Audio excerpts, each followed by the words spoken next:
www.tawheedkhalis tawheedekhalis.com.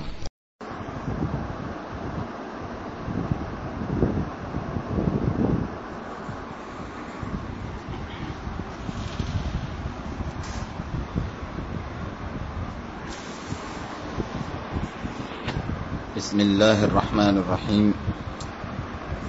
إن الحمد لله نحمده ونستعينه ونستغفره ونعوذ بالله من شرور أنفسنا ومن سيئات أعمالنا. من يهده الله فلا مضل له ومن يضلل فلا هادي له، وأشهد أن لا إله إلا الله وحده لا شريك له، وأشهد أن محمدا عبده ورسوله صلى الله عليه وعلى آله وصحبه وسلم تسليما كثيرا إلى يوم الدين. ثم أما بعد،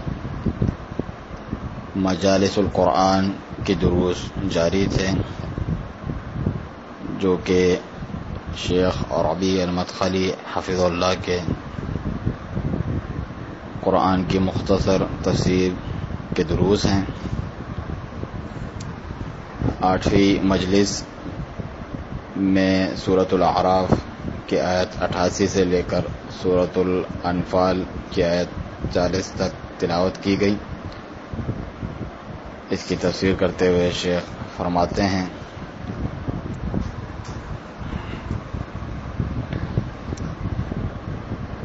اس چیز کی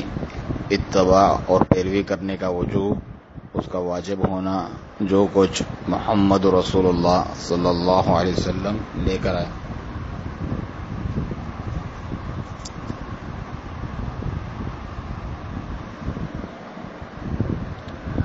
فرماتے ہیں کہ میں امید کرتا ہوں کہ ہم نے جو آیات کریمات تلاوت کی گئی ہیں ان سے استفادہ حاصل کیا ہوگا، جو کہ سورۃ الاعراف کی آیات ہیں اور سورۃ الانفال کی ابتدائی آیات. اور میں ایک چیز کی آپ کو یاد دہانی کرواؤں گا، جو بلکہ کچھ چیزوں کی انشاءاللہ آج کے درس میں ہم ان کا ذکر کریں گے، یاد دہانی کریں گے، جو کہ کل بھی گزری ہیں کچھ آیتیں اور آج بھی جو ہم نے پڑھی ہیں. اللہ تبارک و تعالی نے سورۃ الاعراف میں یہ بات ذکر کی، یا اللہ تعالی نے حکم دیا اس امت کو کہ اس چیز کی پیروی کریں، اتباع کریں جو ان کی جانب نازل کی گئی ہیں. چنانچہ سورۃ الاعراف میں فرمایا: اتبعوا ما انزل الیکم من ربکم ولا تتبعوا من دونه اولیاء. اتباع کرو، پیروی کرو اس کی جو تمہاری جانب نازل کیا گیا تمہارے رب کی طرف سے، اس کے علاوہ اولیاء کی پیروی نہ کرو. لہذا اس امت کو حکم دیا گیا ہے اتباع کرنے کا اس کی جو اس کی جانب نازل کیا گیا ہے، عقائد میں سے، عبادات میں سے، اعمال میں سے، سیاست اور اخلاق میں سے. اور انہیں کوئی حق نہیں کہ وہ کسی بھی شخص کی پیروی کریں، خواہ وہ کوئی بھی ہو، کہیں بھی ہو، اس چیز کی مخالفت میں جو اللہ تعالیٰ نے نازل کی ہے یا ان کی طرف نازل کی گئی ہیں. کیونکہ رسول اللہ صلی اللہ علیہ وسلم نے یہ فرمایا، اور یہ حدیث ہم نے پچھلے درس میں بھی پڑھی: لا طاعۃ لمخلوق فی معصیۃ الخالق. خالق کی نافرمانی میں کسی مخلوق کی اطاعت نہیں. لہذا گمراہی کی علامات میں سے ہیں کہ اس چیز کی مخالفت کی جائے جو محمد رسول اللہ صلی اللہ علیہ وسلم لے کر آئے ہیں، خواہ وہ قلیل ہو یا کثیر ہو، اور پیروی کرنا ان اللہ تعالیٰ کے علاوہ ایسے اولیاء کی. تو یہ ضلالت اور گمراہی کی علامات میں سے ہیں. پھر شیخ فرماتے ہیں: شیطان کا مکر و فریب بنی آدم کے لیے اور جو کچھ اللہ تعالیٰ نے ان آیات میں ذکر کیا ہے تاکہ ہم ان سے عبرت پکڑیں اور جو ہے بیداری پیدا ہو ہمارے اندر، ان میں سے آدم علیہ السلام اور ابلیس کا قصہ بھی ہے، اس میں بھی بہت سی عبرتیں ہیں اور سبق ہیں۔ اللہ تعالیٰ نے ابلیس کو حکم دیا کہ سیدنا آدم علیہ السلام کو سجدہ کرے تو اس نے انکار کیا، تکبر کیا اور ہو گیا کافروں میں سے۔ پھر قسم اٹھا بیٹھا کہ وہ ضرور گمراہ کرے گا آدم علیہ السلام کی ذریت کو، ان کی اولاد کو، اور اللہ تعالیٰ سے اس نے درخواست کی کہ اسے تا قیامت مہلت دی جائے، جب لوگوں کو واپس زندہ کیا جائے گا۔ تو اللہ سبحانہ تعالیٰ نے اسے مہلت دے دی، تو اس نے اللہ تعالیٰ کی قسم کھائی کہ وہ ضرور جو ہے ان کی راہ میں بیٹھے گا، ان کے سامنے سے، ان کے دائیں بائیں سے آئے گا، ان کے پیچھے سے، اور کہا اس نے کہ تو اکثریت کو شکر گزار نہیں پائے گا۔ چنانچہ اس خبیث نے بہت کوشش کی اپنے اس وعدے کو نافذ کرنے کی، اس پر عمل کرنے کی، اس خبیث وعدے کو کہ بنی آدم کو گمراہ کرے اور انہیں شرک میں، ضلالت و گمراہی میں، فاحشی میں، اور آخر تک جو شیطانی راہیں اور شیطانی ٹریپ ہیں ان کے اندر ان کو ڈال سکے۔ اور اللہ سبحانہ تعالیٰ نے خبردار کیا بنی آدم کو اس خبیث سے اور اس کے مکر و فریب اور چال بازی سے، کہ جس نے ان کے باپ آدم علیہ السلام کے خلاف بھی اسی قسم کا مکر و فریب کیا تھا، اور اللہ تعالیٰ نے انہیں اس سے خبردار کیا کہ تمہارے لیے بھی اسی قسم کی جال سازی اور جو ہے چال بازی میں چل کر جو ہے تمہیں گمراہ نہ کر لے۔ اللہ تعالیٰ نے توفیق دی اپنے اولیاء کو، اپنے دوستوں کو، کہ انہوں نے شیطان کی مخالفت کی اور اللہ تعالیٰ کے امر کی اتباع کی، اس کے حکم کی پیروی کی اور اس کی شریعت کی پیروی کی، اور شیطان کی پیروی ان لوگوں نے کی جنہیں اللہ تعالیٰ نے گمراہ کر دیا اور وہ رسوا ہوئے کافروں میں سے، خواہ وہ اہل کتاب ہوں یا ان کے علاوہ۔ اللہ تعالیٰ نے اس میں مختلف قصص بھی بیان کیے، انبیاء کرام کے قصے، جیسا کہ سیدنا نوح علیہ السلام کہ جنہوں نے اپنی قوم کو اللہ تعالیٰ کی توحید کی جانب دعوت دی اور انہیں شرک سے روکا اور انہیں حکم دیا کہ اکیلے اللہ کی عبادت کریں، تو انہوں نے انہیں جھٹلایا، تکبر کیا، عناد کیا، تو اللہ سبحانہ تعالیٰ نے بھی انہیں ہلاک کر دیا۔ ان کے بعد ان کے پیچھے سیدنا ہود علیہ السلام کو اللہ تعالیٰ نے قوم عاد کی جانب بھیجا، انہوں نے بھی توحید الہی کی جانب دعوت دی اور دین کو اللہ تعالیٰ کے لیے خالص کیا جائے، پس قوم نے جھٹلایا، عناد کیا، اللہ تعالیٰ نے انہیں بھی ہلاک کر دیا اور انہیں عبرت پکڑنے والوں کے لیے نشان عبرت بنا کے رکھ دیا۔ اسی طرح قوم صالح جو کہ سمود تھے، انہوں نے جھٹلایا، عناد کیا، اللہ تعالیٰ نے انہیں ہلاک کر دیا اور وہ ہلاکت کے مستحق تھے اس دنیا میں، اور آخرت میں ہمیشہ رہنے والے ابدی عذاب کے مستحق قرار پائے۔ اسی طرح قوم شعیب علیہ السلام اور جو کچھ اللہ تعالیٰ نے بیان کیا، فرعون اور سیدنا موسیٰ علیہ السلام کا قصہ اور ان کی قوم کا، کہ انہوں نے بھی کفر کیا، جھٹلایا، عناد کیا اور جادوگروں سے مدد لی تاکہ وہ ان پر غالب آ جائیں، تو اللہ تعالیٰ نے ان کے اس جال کو انہی کے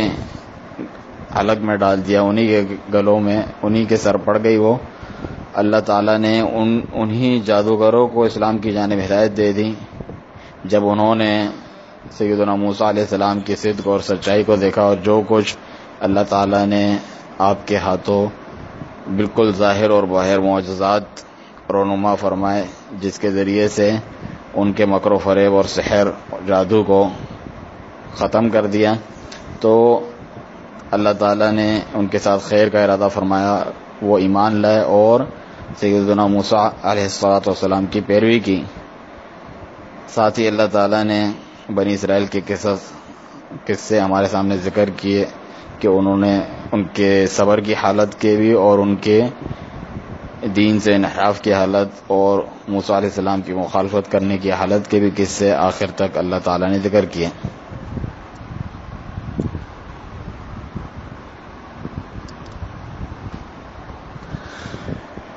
پھر شیخ فرماتے ہیں کہ محمد رسول اللہ صلی اللہ علیہ وسلم کی منزلت اور مکانت. فرمایا کہ بنی اسرائیل کے قصے کے تحت ہی اللہ تعالیٰ نے سیدنا محمد صلی اللہ علیہ وسلم کی بلند مرتبت اور مکانت ذکر کی. تو ہم ان آیات پر کچھ رکتے ہیں تاکہ تھوڑا سا کلام ان پہ کریں. اللہ تبارک و تعالیٰ کا فرمان ہے سورۃ الاعراف میں ہی، وَرَحْمَتِي وَسِعَتْ كُلَّ شَيْءٍ، میری رحمت ہر چیز کو گھیرے ہوئے ہیں. وَسَأَكْتُبُهَا لِلَّذِينَ يَتَّقُونَ وَيُؤْتُونَ الزَّكَاةَ وَالَّذِينَ هُمْ بِآيَاتِنَا يُؤْمِنُونَ، میں ضرور اسے لکھ دوں گا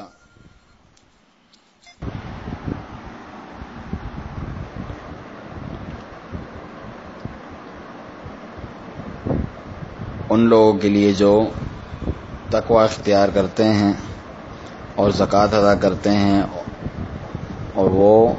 ہماری آیات پر ایمان لے کر آتے ہیں. الذين يتبعون الرسول النبي الأمي الذي يجدونه مكتوبا عندهم في التوراة والإنجيل يأمرهم بالمعروف وينهاهم عن المنكر، جو پیروی کرتے ہیں اس رسول جو کہ نبی امی ہیں، جن کے بارے میں وہ لکھا ہوا پاتے ہیں ان کے پاس تورات اور انجیل میں، جو انہیں نیکی کا حکم دیتا ہے اور منکر برائی سے منع فرماتا ہے. وَيُحِلُّ لَهُمُ الطَّيِّبَاتِ وَيُحَرِّمُ عَلَيْهِمُ الْخَبَائِثَ، اور ان کے لیے پاک چیزیں حلال قرار دیتا ہے اور ان پر ناپاک چیزوں کو حرام قرار دیتا ہے. وَيَضَعُ عَنْهُمْ إِصْرَهُمْ وَالْأَغْلَالَ الَّتِي كَانَتْ عَلَيْهِمْ، اور ان پر سے وہ بوجھ توق اور وہ توق اتار پھینکتا ہے جو ان کے اوپر ہوتے تھے. فَالَّذِينَ آمَنُوا بِهِ وَعَزَّرُوهُ وَنَصَرُوهُ، بس جو لوگ ان پر ایمان لائے اور ان کی حمایت سپورٹ کی اور ان کی نصرت مدد کی. وَاتَّبَعُوا النُّورَ الَّذِي أُنزِلَ مَعَهُ أُولَئِكَ هُمُ الْمُفْلِحُونَ، اور اس نور کی پیروی کی جو ان کے ساتھ نازل کیا گیا، یہی لوگ فلاح پانے والے کامیاب ہیں. قُلْ يَا أَيُّهَا النَّاسُ إِنِّي رَسُولُ اللَّهِ إِلَيْكُمْ جَمِيعًا، آپ کہیے کہ اے لوگو، بے شک میں تم سب کی جانب اللہ تعالیٰ کا رسول ہوں. الذی لہ ملک السماوات والارض، وہ اللہ جس کے لیے بادشاہت ہے تمام آسمانوں اور زمین کی. لا الہ الا هو یحیی و یمیت، نہیں ہے کوئی معبود حقیقی سوائے اس کے، وہ زندہ کرتا ہے اور مارتا ہے. فآمنوا باللہ ورسولہ النبی الامی الذی یؤمن باللہ وکلماتہ، بس ایمان لاؤ تم اللہ تعالیٰ پر، اس کے رسول نبی امی پر جو ایمان لاتا ہے اللہ تعالیٰ پر اور اس کے کلمات پر. واتبعوہ، اور ان کی پیروی کرو. لعلکم تہتدون، تاکہ تم ہدایت پاؤ. آخر تک جو آیات ہیں. تو شیخ فرماتے ہیں کہ اللہ تبارک و تعالی نے یہاں واضح طور پر بیان کیا منزلت محمد رسول اللہ صلی اللہ علیہ وسلم کی، اور یہ کہ اللہ تبارک و تعالیٰ نے جو سابقہ کتب ہیں ان میں بھی آپ کی شان ذکر کی تھی، اور آپ کو ان صفات سے متصف کیا تھا جو ان آیات میں ذکر کیا کہ آپ نیکی کا حکم کرتے ہیں اور برائی سے روکتے ہیں، پاک چیزوں کو حلال قرار دیتے ہیں اور ناپاک چیزوں کو حرام قرار دیتے ہیں۔ طیبات ہر وہ چیز جسے عقل سلیم اچھا سمجھتی ہیں اور اس کا احترام کرتی ہیں، اس سے فائدہ اٹھاتی ہیں اپنے بدن میں، اپنے عقل کے اعتبار سے، تو اسے اللہ تعالیٰ نے مباح اور جائز قرار دیا اس امت کے لیے، اور ان پر الخبائث کو حرام قرار دیا۔ خبائث وہ چیزیں جو جسے عقل سلیم برا سمجھتی ہیں، قبیح سمجھتی ہیں، اور فطرت اس کا، انسان کی فطرت اس کا انکار کرتی ہے، جیسا کہ محرمات ہیں، خبیث محرمات ہیں، جیسا کہ شراب ہے، زنا ہے، سور کا گوشت کھانا ہے، مردار کو کھانا ہے، یا ان محرمات میں واقع ہونا ہے جن کا ذکر پہلے سورۃ المائدہ میں گزر چکا ہے۔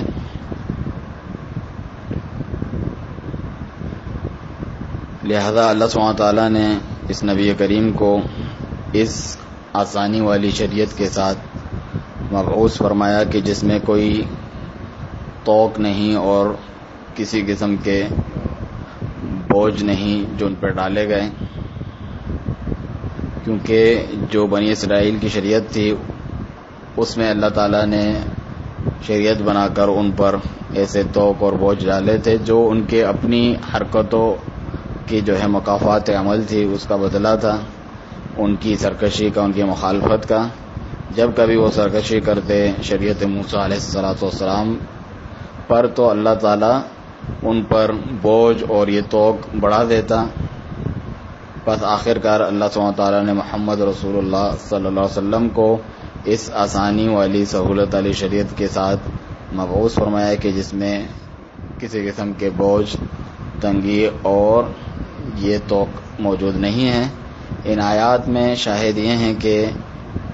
محمد رسول اللہ صلی اللہ علیہ وسلم کی مکانت اور منزلت ذکر ہوئی، اور اس شریعت کی بھی کہ جو دیگر تمام شریعتوں سے ممتاز ہیں،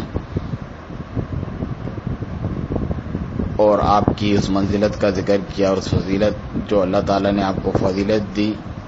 تمام رسولوں پر علیہ الصلاۃ والسلام، اور اسی پر اللہ سبحانہ تعالیٰ نے یعنی محمد رسول اللہ صلی اللہ علیہ وسلم پر نبوتوں کو، رسالتوں کو ختم کیا۔ آپ خاتم النبیین ہیں، خاتم الرسل ہیں۔ بس اے نوجوانوں، یقیناً اللہ تعالیٰ نے اس امت پر فضل و کرم کیا کہ اپنے سب سے زیادہ افضل اور کریم رسول صلی اللہ علیہ وسلم کو مبعوث فرمایا، اور اس رسالت کے ذریعے سے انہیں اکرام دیا جو دیگر تمام رسالتوں سے ممتاز ہے اور فضیلت والی ہیں، جس میں انبیاء کرام کا احترام ہے اور ایمان کا حکم دیا گیا ہے کہ ان پر ایمان لایا جائے اور ان کی اتباع اور پیروی کی جائے اللہ تعالیٰ کی توحید کے تعلق سے، اور اس میں خبیث چیزوں، ناپاک چیزوں کو حرام قرار دیا گیا اور پاک چیزوں کو حلال قرار دیا گیا۔ اس میں آسانی اور سہولت بھی ہے اس شریعت میں، اور وہ تمام بوجھ اور توق جو ہم سے پہلے لوگوں پر تھے انہیں ہٹا دیا گیا۔ بس ہمیں چاہیے کہ اللہ تعالیٰ کی تعریف بیان کریں، اس کی حمد بیان کریں، اور اس کا شکر ادا کریں کہ جس نے ہماری جانب اس رسول کو بھیجا جو اس کامل رسالت کو لے کر آئے۔ ہمارے ذمہ ہے کہ ہم اس کی پیروی کریں، ان کی اطاعت کریں اور ان کی مخالفت نہ کریں۔ جو کچھ بھی اللہ سبحانہ تعالیٰ نے اپنی کتاب میں اور نبی صلی اللہ علیہ وسلم نے اپنی سنت میں ذکر کیا، خواہ وہ عقائد ہوں یا عبادات ہوں یا اخلاق ہوں، ان تمام میں اس کی پیروی کریں اور مخالفت نہ کریں۔ اللہ تعالیٰ سے دعا ہے کہ وہ پوری امت کو یہ توفیق دیں کہ وہ اس آسانی اور سہولت والی اور افضل شریعت کی جانب رجوع کریں، اس سے تمسک اختیار کریں، اسے اپنے جبڑوں کے دانتوں کے ساتھ مضبوطی سے پکڑیں، اور اللہ تعالیٰ اس امت کے لیے ایسے لوگ نکالیں جو اس کی قیادت کریں اور انہیں لے چلیں اس شریعت کی اتباع کی جانب اور سبیل نجات کی جانب اس دنیا اور آخرت میں، اور عزت اور کرامت کی راہ کی جانب۔ بلا شبہ ہمارا رب دعاؤں کا سننے والا ہے۔ وصلی اللہ وسلم علی نبینا محمد وعلی آلہ وصحبہ وسلم۔ اللہ تعالیٰ تمام لوگوں کو اس چیز کی توفیق دے جسے وہ پسند کرتا ہے اور اس سے راضی ہوتا ہے۔ والسلام علیکم ورحمۃ اللہ وبرکاتہ۔ سبحانک اللہم وبحمدک، اشہد ان لا الہ الا انت، استغفرک واتوب الیک۔